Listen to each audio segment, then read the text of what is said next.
Kwanza tumecheza na timu. Sisi ni waamuzi, msisahau. Kwa hiyo tumecheza na timu hapo vizuri kila sehemu. Kwa hiyo sisi lengo letu ni kuja kujipima, na baada ya ligi kusimama kwa Ramadhani tumekuja kujifurahisha kama waamuzi wote wa Unguja, kanda ya Unguja. Walopatikana leo wachache, lakini wamepatikana. Inshallah mechi ijayo watakuwa wengi na tutashinda mechi ijayo. Kabla mchezo huu maandalizi yalikuwa kwa namna gani hasa kabla ya kuja hapa? Hakuwa na maandalizi yoyote kiukweli, kwa sababu tuko katika mashindano kwenye msafara pale. Amesema inshallah baada ya Ramadhani tutaenda Pemba kwa ajili ya kukusanya waamuzi wote kutoka Pemba na kutafuta combine moja ambayo bora kwa ajili ya Zanzibar nzima. Cha mwanzo tunamshukuru Mwenyezi Mungu, na cha pili pia kuwa na umoja. Kuwa na umoja ndio kumetufanya kuwa na mafanikio haya au kupata mafanikio haya.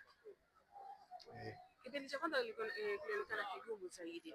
Kimbinu mlikuwa na mbinu gani hasa kuhakikisha kwamba mnakuwa na mnawapita?